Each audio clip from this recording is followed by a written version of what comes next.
Lo anunciado, ya se encuentra con nosotros Fernando Castillo, que es economista, consultor internacional, especialista en temas de gestión social y conflictos. Qué gusto hablarte, Fernando, muy amable. Muy buenos días, mi estimado José, un gusto nuevamente poder compartir esta mañana. No siempre hay buenas noticias en el Perú, pero siempre hay que analizarlas, hay que ver en el contexto qué es lo que está ocurriendo, ¿no? Y lo más reciente es que el Centro, que es la Escuela de Buenos Negocios de la Universidad Católica del Perú, ha presentado los resultados del ranking de competitividad mundial 2024. Perú se ubica en el puesto 63 de 67. No es un puesto privilegiado, sin lugar a dudas.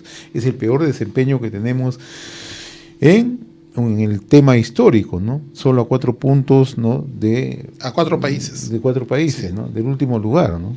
Pero además aquí hay un tema que mide este índice o este ranking de competitividad, 4 pilares: desempeño económico, eficiencia de gobierno, eficiencia empresarial e infraestructura. ¿Qué es lo que está pasando, Fernando? A ver, vamos a empezar un poquito con el contexto. Yeah. Es una nueva mala noticia, porque Sí. este año ya llegamos con el índice Fraser, que nos habían botado a la cola. Así es. 2 días antes, o casi en paralelo, este anuncio de Centrum Católica, a quien hay que saludar y felicitar por el esfuerzo hecho. Ya algunos hemos venido avisorando esto, tú eres consciente de las veces que lo hemos conversado, a dónde podía ir el Perú. Lamentablemente, como siempre comento, nunca pierdan la esperanza que en el Perú las cosas puedan ponerse peor. O sea, otros países tratan de remontar y avanzar y acá nos seguimos jalando hacia abajo. Ya el índice Fraser vino con esa noticia, producto de los años anteriores. Ya el indicador PISA, que ha salido hace poco, ya nos dice que nuestros niños en edad escolar, terminando el colegio de 15 y 16 años, estamos catalogados a la cola también, mientras los puntajes de la OCDE son de 33, 34, los nuestros han obtenido 23 y estamos igual entre los últimos. Ahora estamos en el puesto 64 de 69, si fueran 100 países estaríamos en el 95 probablemente. Porque ¿a quién le ganamos? Le estamos ganando a Haití, le estamos ganando a países que no son significativos. Y es que esto no es solo producto de este gobierno. Esto se viene arrastrando. O sea, no es que el país cambie. He escuchado a muchos analistas que dicen, Dina Boluarte nos está hundiendo. Eso es falso. Esto viene arrastrándose. Esto es consecuencia de lo que se ha ido dejando que el piloto automático crezca. Lo último que se tuvo como crecimiento en el país por impulso del gobierno fue la gestión de Alan García. Crecíamos 8 o 9% en el segundo gobierno y eso Centrum lo ha reflejado. El crecimiento se acabó ahí. Y luego vino el piloto automático, y el piloto automático tenía que acabarse en algún momento. Tú dejas un auto encendido a 100 por hora y la apagas a seguir corriendo. No se detiene. Tú le apagas el motor y el auto sigue corriendo. Eso es lo que el Perú ha tenido. Ha estado corriendo a 100 por hora, se apagó el motor y ha ido en piloto automático, en batería automática podríamos decirle, y se ha seguido avanzando hasta que le ha dado la energía que ha tenido ese impulso. Ahora está justamente en esa condición y sigue perdiendo velocidad. Ojo con lo que va a venir adelante y te anticipo, lo que ya les había indicado el año pasado. Nosotros tenemos este año con un elemento también que distrae, distorsiona y espanta la inversión en minería, a la minería informal, por ejemplo. Nosotros estamos teniendo este año casi 4.000 millones de dólares de minería ilegal e informal que está saliendo del país. El próximo año va a ser peor. Por una razón simple, los precios se están subiendo. Y como los precios del oro y el cobre se están incrementando, se va a incrementar la labor informal. Antes era un delito abierto y todo el mundo traficaba de noche. Ahora a cualquier hora del día. Todos están recibiendo algo de dinero de eso. Y con maquinaria... Con maquinaria pesada, al lado de la carretera. Yo no te estoy contando algo que he visto en la televisión. Yo he estado en los lugares hace 2 o 3 meses. Yo te he contado algunas de esas cosas. Entonces, sí tenemos cosas de qué preocuparnos. Y bueno, yo escucho pues a muchos de estos analistas decir, este gobierno está mal. Este es el gobierno que escogieron. O sea, no te olvides que muchos de los que están cuestionando ahora a Dina Boluarte fueron los adalides políticos defensores de Pedro Castillo, de la plancha de Dina Boluarte. Entonces, las cosas por su nombre. O sea, esto es consecuencia de lo que el Perú decidió en el proceso electoral que tuvimos y se les advirtió. O sea, ahora muchos dicen, hay que adelantar el gobierno. No se puede estar adelantando cada capricho, cada error. Uno tiene que asumir sus errores y lamentablemente le está tocando al pueblo peruano asumir el error que cometió en las ánforas. Le está tocando a 150,000 miraflorinos, sanisidrinos que no fueron a votar ese día. Entonces, esto es en realidad consecuencia de nuestros propios actos. O sea, una ama de casa no te va a resolver nunca un problema de política, de geopolítica, de estrategia política, de lucha contra la pobreza, de reducción de anemia. Lo que ha reflejado PISA de OCDE no es un examen de ahora, eso va a seguir, porque esas son políticas que toma tiempo revertir. Entonces probablemente el próximo año los indicadores sean más bajos aún, porque no hay nada nuevo que me indique que eso se haya frenado. No hay nada nuevo que nos indique que esos elementos hayan sido corregidos. No hay ninguna medida asertiva que me diga, este pilar lo estoy atacando. No existe un organismo en el Estado en este momento que te diga, ok, estos son los elementos donde hemos perdido competitividad. Yo participé con el liderazgo de Gonzalo Tamayo en Macrocónsul en el índice de competitividad hace 4 años, luego en el segundo hace 2 años, en el siguiente, y en todos ellos ya se le decía al Estado todas las falencias que se tenía para generar y atraer inversiones. No se hizo nada. Actualmente, si no fuera Chancay, que es una inversión privada, la política de Estado no existe. No hay un elemento guía. Vamos a tener una demanda de cobre insatisfecha en el año 2030, aquí a 6 años, y no tenemos encaminado algo firme, seguro. La ventanilla única en energía y minas es un engañamuchachos, eso no sirve, es un discurso, y te podría desgranar cada una de esas cosas en todos los sectores, cómo se sigue empeorando y deteriorando. Tú, por razones profesionales, viajas bastante al exterior. ¿Cómo nos afecta esto ya en la mirada del inversionista hacia el Perú? Hay varias cosas acá. Yo siempre toco, por ejemplo, el tema de por qué el Perú tendría que ser atractivo. Si yo tengo $100 millones y los quiero ubicar en algún lugar, ¿por qué tendría que irme al Perú? ¿Cuáles son las razones? Yo he conversado con varios de los inversionistas que juegan en otros países. He tenido oportunidades, por ejemplo, en el tema del petróleo. ExxonMobil, Shell, los grandes jugadores no están en Perú. Están los de media calle. Están los que trabajan con digamos, pozos casi marginales. Los grandes no están acá en petróleo. ¿Por qué? Porque casi todos ellos dicen, no es posible ir a Perú porque no sabemos cuánto vamos a tener de costo social. Lo de las comunidades no sabemos cuánto va a ser. Y si no entra la corrida macroeconómica, económica, financiera, tú no puedes predecir si ese proyecto te va a dar o no te va a dar un resultado. Entonces, es un negocio como cualquier otro, ¿no? Y entonces, tenemos que los elementos que fueron atractivos en el Perú para generar inversión hoy no lo son. Fue el soporte macroeconómico para todos los indicadores, Doing Business, el indicador del Banco Mundial, N indicadores, en todos hemos caído. Lo que pasa es que estamos reflejando los más importantes, pero no existe algún indicador, ranking, elemento de medición, análisis de KPIs en donde el Perú esté teniendo. Esto es una brisa de verano, el tema que en un mes hayamos levantado la economía. El año pasado más de 30.000 millones de soles no ejecutados por el Estado. En este momento, dentro de 10 días, debería la ejecución presupuestaria estar en 50% y no llega a 20% en muchos lugares. ¿Eso qué significa? Claro, ¿qué significa? Que nuevamente vamos a dejar 30, 40 mil millones de soles sin gastar en el presente año. Y eso es absoluta incompetencia de locales, regionales y nacionales. Entonces tenemos varios elementos que revisar urgentemente y creo que el país necesita tener un cambio, un giro, digamos. Los ministros poco van a poder hacer porque quien genera empleo no es el Estado genera condiciones. Sí. El empleo lo genera la inversión y la inversión público-privada, la pública no está caminando con la falta de ejecución y la privada no viene porque no tiene seguridad. Tú no puedes poner una simple bodega porque te están extorsionando. No puedes tener 2 taxis porque inmediatamente van.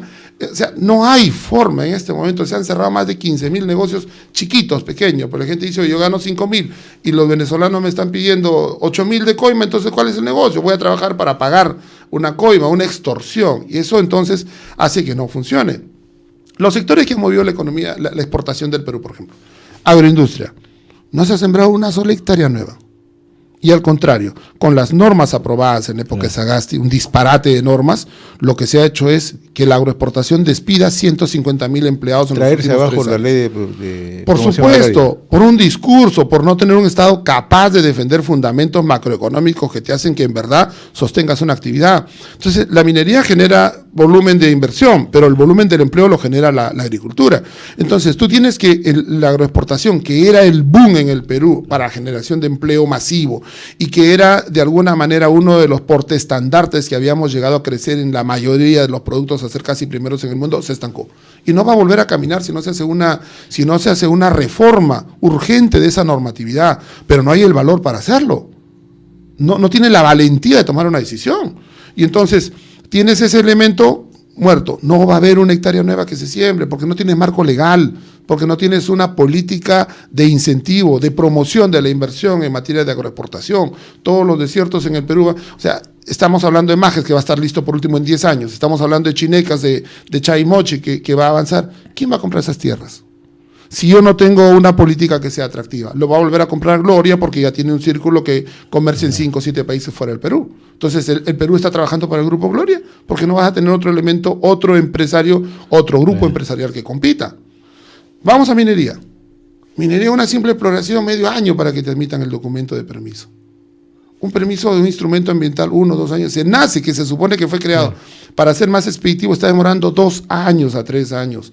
Basta que estornuden 3 personas en la plaza de un distrito y SENACE se asusta y le está pidiendo a las compañías extractivas, mineras en general, cosas que los términos de referencia no exigen, cosas que la norma no ha configurado. Y entonces, cualquier inversionista en minería que quiere explorar, que quiere desarrollar actividad, ¿por qué va a tener que venir acá si tiene Ecuador con tanta facilidad? Si Milei va a abrir con tanta facilidad esto. Bukele está a punto de abrir la minería en El Salvador. Yo tengo algunas cosas que estoy informado de fuera. Entonces, si tengo países en la región que están abriendo, Brasil tiene una proyección enorme en minería que está abriendo ahora. Claro. Lo que pasa es que no se nota porque la economía de Brasil sí está diversificada, la nuestra no. Entonces, si yo tengo opciones y posibilidades de irme a otro lugar, ¿por qué tendría que venir al Perú? Lo que muchos de estos amigos inversionistas me decían, mira, tu país es lindo para ir a buena comida, uno puede pasar lindos sitios de paseo, pero invertir es un problema porque no tengo garantías que mi renta se va a generar. No tengo un Estado que me acompañe, no tengo predictibilidad, las normas cambian en cualquier momento. El Congreso ha tenido que corregir un disparate del MTC, de la asociación, del APN, porque en su momento hubo un tema que hacía peligrar nuevamente que los inversionistas de Chancay pudieran desembolsar la segunda parte de esta inversión por una interpretación de un funcionario. Lo que vulneraba la seguridad jurídica, ¿no? Pero por supuesto, y entonces tú tienes un conjunto de elementos que han hecho que se perfore la seguridad jurídica. Entonces, si tienes que la inversión pública no está fluyendo, atrasados 30, 40 mil millones el año pasado, este año, que deberíamos al 30 de este mes, ya cumplidos 6 meses, estar en 50% de la ejecución de 240 mil millones de soles, vamos a llegar a 20, 25. Si tú extrapolas hacia el otro año, significa que no vas a llegar a cubrir el 50% de inversión en este año. El gasto corriente se va en sueldo. ¿Qué es lo que nos mantiene realistamente en la economía? El precio alto de los metales del cobre. El precio alto de los metales es una cifra engañosa porque es producto de la coyuntura del mercado. No es producto de que alguien en el Estado, en el gobierno, haya desarrollado una política en donde tengamos. Entonces, tú tienes que de la inversión pública no está fluyendo por un conjunto de incapacidades. Y la inversión privada, que es la gran empresa que viene de fuera del país, tiene estas condiciones de inestabilidad política, de normatividad, que claro, hoy por un tema de interés político todo el mundo le está echando la culpa al gobierno, pero nos estamos olvidando de la cantidad de trámites que tienes que sacar para una inversión. O sea, puedes traer al Papa que gobierna el Perú y eso no va a cambiar los trámites. O sea, lo primero que tenemos que hacer es cambiar toda esa cantidad de trámites que se tiene para poder efectuar una inversión. No va a ser posible. Vas a cambiar de gobierno, igual continúa el problema. Igual va a continuar el problema. 70 procesos de inversión congelados en energía y minas por la consulta previa. Y eso va a cambiar porque cambio de una Boluarte. No, están los funcionarios ahí, no son capaces de sacarlo adelante. O sea, hay varios elementos que son independientemente de cómo es que nosotros veamos el tema macro. Y entonces, estos elementos que, digamos, están ahí, que no son cambiados, que no son alterados positivamente, van a seguir cargando en contra de un proceso de mejora de competitividad del país. Quiero abordar el tema que hace unos instantes lo tocabas, el tema de la minería ilegal, ¿no? Ese es un problema que solamente en el discurso escuchamos a funcionarios, representantes del gobierno decir vamos a atacar el problema. Pero este es un problema que de una u otra manera ya se está convirtiendo en un cáncer para el país. Se está convirtiendo ya en una necesidad de mucha gente que acude a la minería ilegal porque sabe que vulnera cualquier norma legal, ¿no? No paga impuestos, se asocia con actividades ilícitas, saca el mineral fuera, sabe que hay demanda, etcétera, etcétera. ¿Qué tenemos que hacer? ¿O qué debemos hacer?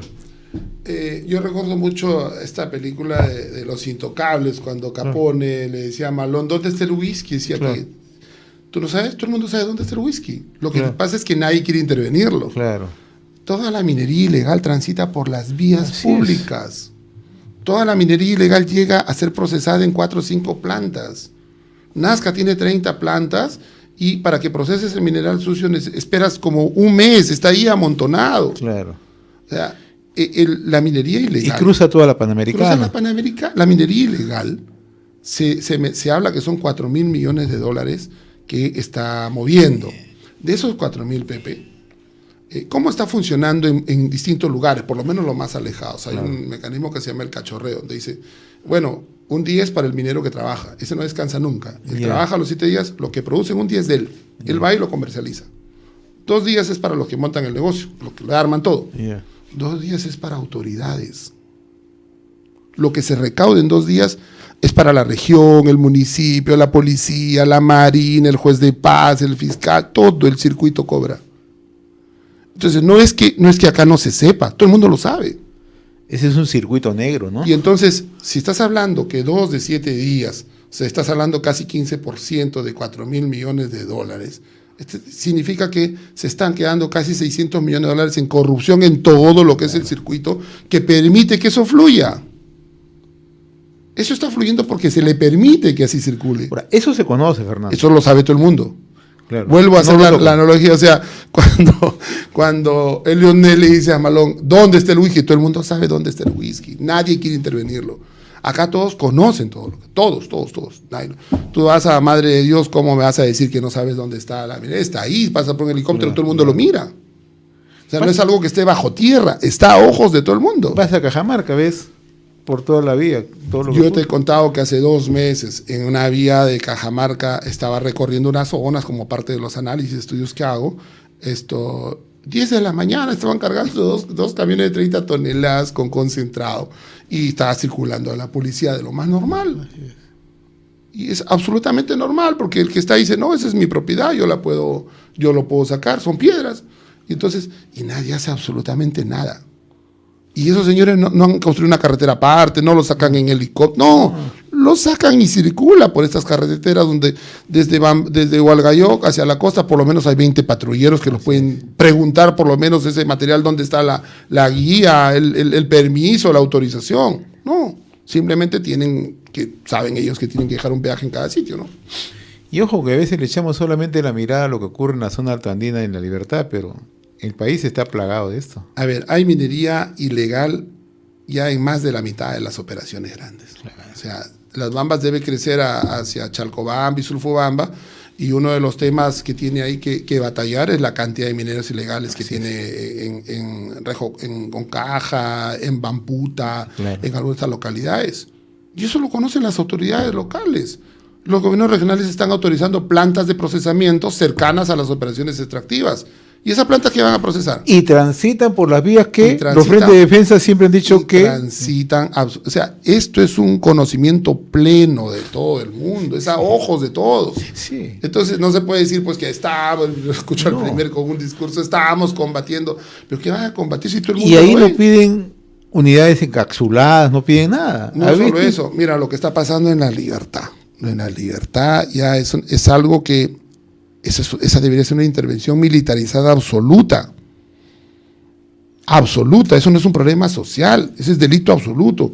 Eso debe ser intervenido cada camión que fluye. Claro. Y lamentablemente, parte de esta inseguridad, José, es los brazos que fueron recortados de la policía en sus competencias, que eso proviene desde la época de Alejandro Toledo. O sea, la izquierda progresista, podríamos decir, se trazó como objetivo tomar el control del Ministerio del Interior y lo ha venido tomando desde Gino Costa, con distintos actores, Rubén Vargas, Carlos Basombrío, etc., que han considerado, bajo su punto de vista, que la policía debería tener todos estos cursos que da la PUC y que da el IDL, en donde lo asustas al policía y le dices, oye, si tú haces eso, te van a procesar. Entonces la policía no está haciendo absolutamente nada. Deja que las cosas pasen porque tiene más temor de los procesos penales, judiciales que va a tener. Entonces acá en Lima, no nos vayamos hasta Cotabambas, no vayamos hasta Hualgayoc. Está impedido que las motos circulen por Panamericanas, vías rápidas, todo, y está lleno. Y tienes un policía parado en la esquina. y no es capaz de detener una moto porque está interrumpiendo el tráfico, está faltando todas las normas, se te pasa todo. Y no es que no sea consciente, simplemente que le han instruido diciéndole que ese señor más bien le puede levantar un proceso. Entonces, ¿qué seguridad vas a dar si la policía se encuentra recortada en sus competencias? Y esos mismos representantes del Frente de Defensa, que se presentan así, se autoproclaman como representantes, son los que están haciendo minería ilegal. Muchos de ellos están haciendo minería ilegal. Yo conozco varios que son los que están haciendo minería ilegal. O sea, sirve... Es más, todos los problemas que está teniendo Ayacucho Sur ahora, claro, que está teniendo desde Vilcashuamán hacia Lucanas, Paucar del Sarazara, Parinacochas, está motivado porque frentes de defensa, ellos mismos están indicando, nosotros no estamos en contra de la minería, claro, pero la minería debemos hacerla nosotros, no la gran empresa. ¿Y eso qué es? Eso es corrupción, eso es tráfico de niñas, trata de blancas, es contaminación ambiental. Yo no veo a ninguna ONG levantar la voz contra la minería informal y ilegal. 2 papers que han producido y más nada. Pero sin embargo, si veo pues Cooperación cada 2 semanas saca alguna nueva publicación en contra de la minería en el corredor minero, porque eso da renta, porque alguien se lo está pagando. No es que se les apareció. ¿Quién paga esos consultores? ¿Quién paga todo eso? ¿Algún país interesado que no tengamos cobre? ¿Alguna fuente de financiamiento que está interesada en que nosotros no crezcamos? ¿Y qué es entonces esta u otras ONGs? Son simples armas de un sicario que está financiando. Nadie lo hace gratis. En política siempre decimos, no existe café gratuito, mi querido José. En efecto, ¿no? La política está asociada a la economía. Hablamos de jugadores, de inversionistas, ahora hablamos de jugadores políticos, ¿no? ¿Cómo estás mirando el panorama, no? Porque ahora vemos ya una suerte 30, 40 candidatos, es un papel sábana la cédula de aquí a 2 años. A ver, yo creo que hay mucha confusión todavía. Hemos visto unas integraciones disímiles, ver pues que Juntos por el Perú, que no es Verónica Mendoza efectivamente, pero Vero tiene su propio partido que es Nuevo Perú, pero Juntos por el Perú, que el parlamentario Sánchez firman una alianza con Antauro Humala, sin pie ni cabeza, porque tú ves pues que Juntos por el Perú defiende a la LGTB, igualdad de género, etc., toda la agenda progre europea, y Antauro es un anti-progresismo. Claro. Entonces, ni siquiera van a ser capaces de ponerse de acuerdo. Yo creo que habría que estar loco alguien, más allá de lo que Antauro pueda representar en el radicalismo del sur. Acabo de ver que, bueno, Flor Pablo se dio cuenta con Marisol que no podían de repente armar el partido, o en su efecto hicieron un cálculo inteligente, que es, no voy a pasar la valla del 5%, y tú tampoco. Entonces, y si hago una alianza, subo a 7%. Entonces, no han hecho una alianza, simplemente uno ha dejado inscribirse, y el otro, si uno habla en términos contractuales, ha absorbido la otra organización, y esperan que se vayan integrando. Creo que muchos ya se han dado cuenta que no van a poder superar la valla con esa atomización de partidos. Si tú tienes 30 organizaciones, probablemente 5 o 6 solamente pasen la valla, las otras a foja cero. Y entonces, la ley obliga que el día 16 de julio, que estamos a 20 días, prácticamente 25 días, se inscriban, ¿no? Está muerta la inscripción para que seas candidato. Claro. ¿Eso qué quiere decir? Que en los próximos días, en los próximos 20 días, vamos a tener N noticias de estas. Sí. Ayer se inscribió Fujimori en Fuerza Popular, Alberto Fujimori, obviamente porque va a ser candidato a algo, ¿no? Entonces, es un juego del fujimorismo, que sigue siendo la organización más sólida del país. Y tenemos la última noticia, que Carlos Añaños acaba de comprar un partido familiar, pues un partidillo donde 17 integrantes se han reunido en la cocina de su casa y han formado un partido. Primos, familiares, hermanos del dueño de Frazadas Tigre, que acaba de vender un paquete de frazadas. Entonces, y eso ha sucedido. Hay muchos partidos que han sido formados porque alguien va a venir y lo va a comprar. Claro. Entonces, un partido le puede costar 200. Y eso viene ocurriendo en el Perú desde hace mucho tiempo. 200, 300 mil dólares y lo venden $1 millón. O sea, es un negocio. Es un negocio. Es un negocio nada más. De esos 30, por lo menos hay 5 a 10 que van a hacer eso. Van a esperar que por ahí se aparezca otro Acuña y lo compre, ¿no? Añaños es otro Acuña con algo más de educación. Tiene como marco de ideas, él es una persona que su discurso dice que es un progresista, ha vivido muchos años en Europa y es natural que tenga ya los vientos europeos y esté contagiado. de una corriente que ya viene siendo derrotada en Europa en los últimos procesos electorales, ha sido aplastado Y para en más, Alemania, en Italia, España, ¿no? Para más señas en España, ¿no? Claro, Francia, Macron ha tenido que cerrar el Congreso y se convoca nuevas elecciones porque ha sido derrotado. Y entonces, en ese contexto, imagínate, y se integra con una organización que entre su ideario dice la denuncia y renuncia al Pacto de San José. Entonces, mientras él es un progresista vinculado pues muy cercano a Don Panta, mi amigo el premier, no me acuerdo, el ex premier, y tiene estas ideas que son antinatura versus la denuncia contra el Acuerdo de San José, y entonces tú ves que ni siquiera lo ha leído porque él ahora va a tener que defender un ideario con el cual no comparte, y entonces va a tener que decir, bueno, esto nos equivocamos y vamos a cambiarlo. No, pero yo soy el dueño del partido. Va a decir, yo soy el dueño del partido. Ha comprado un partido y va a hacer lo que quiera, porque obviamente ya con sus millones está acostumbrado a hacer lo que quiere. Esa es la verdad. Esa es la verdad. Entonces no me vengan mis amigos de otros medios a decir, oye, qué importante que Carlitos haya decidido entrar en política. No, Carlos entró en política hace 2 años. Claro. Ya, y lo que no tenía era una organización política que se someta a lo que él quiso hacer. Y ahora ya compró partido. En algún momento se presentó de la mano con Hernando de Soto, ¿no? Y de ahí se fue desplazando, ¿no? Entonces no debería llamar a sorpresa que en algún momento se reunía con la gente del Partido Morado, no debería. Porque se ha reunido con todos. Como te digo, él ya está en política hace 2 años. Claro. Ya, que no haya tenido partido es distinto, claro, pero ya está en política, está impartiendo opiniones, está asistiendo RUS de medios. No, un ciudadano común y corriente no va, pues si le toca la puerta al canal y ni se quiere que me entrevisten, no, claro, hay todo un tema ahí de desarrollo de relación, ¿no? Así es. Entonces él ya está en política y ahora ha comprado un partido y seguramente va a tener algunas, ya hizo un primer anuncio, invito a los jóvenes, que es una propuesta nueva, etc. Pero si uno revisa su propio ideario, contrapone completamente con lo que él ha opinado los últimos 2 años, ¿no? Entonces, de eso vamos a seguir viendo en estos días, ¿no? Y si se trata de admirarnos, Podemos Perú acaba de incorporar a Edgar Tello, ¿no? Sí. De Movadef. O sea, ya la verdad que no sé qué está pasando. Lo que pasa es que hace ya una cosa interesante que dijo Marisol Pérez Tello hace pocos días en una entrevista. Hace 2 décadas que el Perú dejó de tener ideologías. O sea, si tú le preguntas a cualquier político cuál es la diferencia entre marxismo y teología, no tiene la más absoluta idea qué cosa es. Si le preguntas cuál es el significado de la toma de la Bastilla en el mundo de los derechos, no tiene idea. Si tú le vas a preguntar quién fue Voltaire, Montesquieu, Rousseau, D'Alembert, Diderot, ya le estás hablando de la estratosfera global. Entonces, una supina ignorancia del actor político, que es un actor más de un mercantilismo político, de un efecto estrictamente comercial, sin ningún fundamento de base teórica. Si vas a hablar del proceso gramsciano en la izquierda, está en la luna. Entonces, absolutamente perdido en nada. Entonces, no hay un correlato de marcos doctrinarios e ideológicos. O sea, no puedes poner a Podemos con Luna, un ex militante del APRA, que era más un operador político, un vendedor de vacantes de la Villarreal en su vida estudiantil, versus un activista de Movadef. Así es. Entonces, esto no cabe. Y sus mismos militantes no lo van a seguir, porque son corrientes absolutamente contrapuestas. Esto va a ser un conjunto de arroz con mango, que los únicos beneficiados de esto van a ser las estructuras partidarias que son sólidas. ¿Quién es? Una de ellas es el fujimorismo. O sea, yo te apuesto lo que tenga que apostar que el fujimorismo está en segunda vuelta. Es uno de ellos. Habrá que ver con quién va a competir.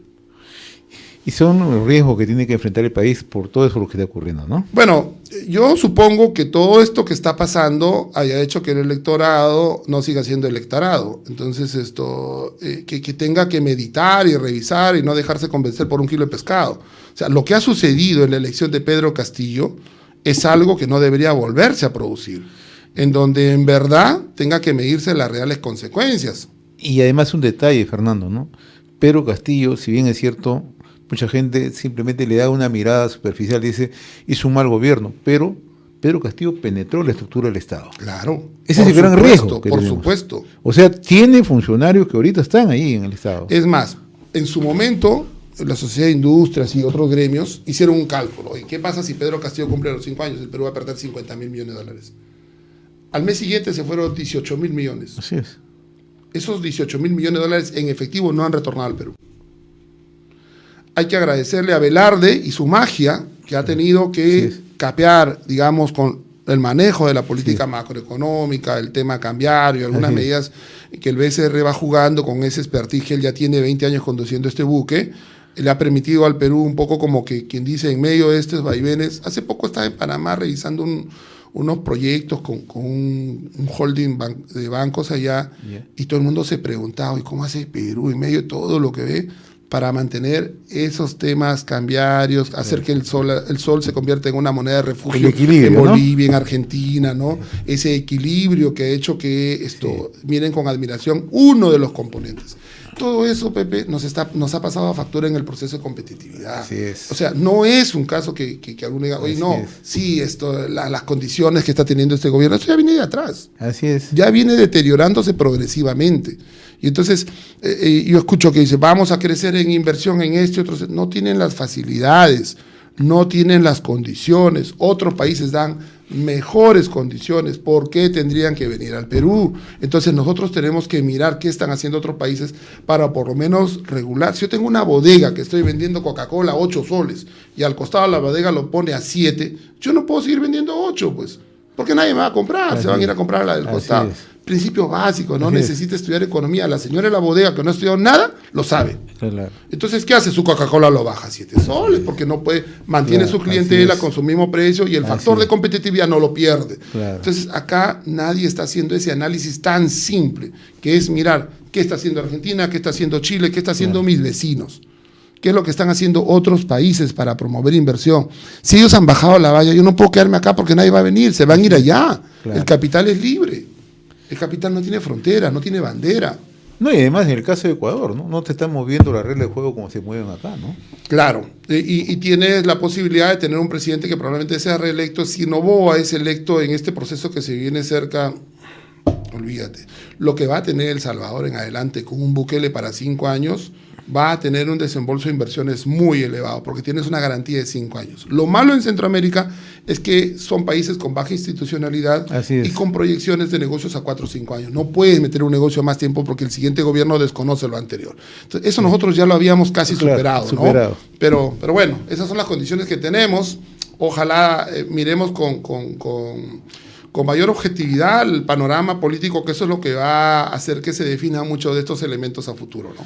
Fernando, como usted, muy reconocido, muy agradecido por acompañarnos en esta oportunidad que en RCA. Encantada, mi querido Pepe, siempre un gusto conversar. No te pierdas, siempre es bueno conversar y sobre todo intercambiar puntos de vista, sobre todo con la experiencia que tienes, viajas bastante y le das un análisis no solamente económico, también sociopolítico, que es interesante.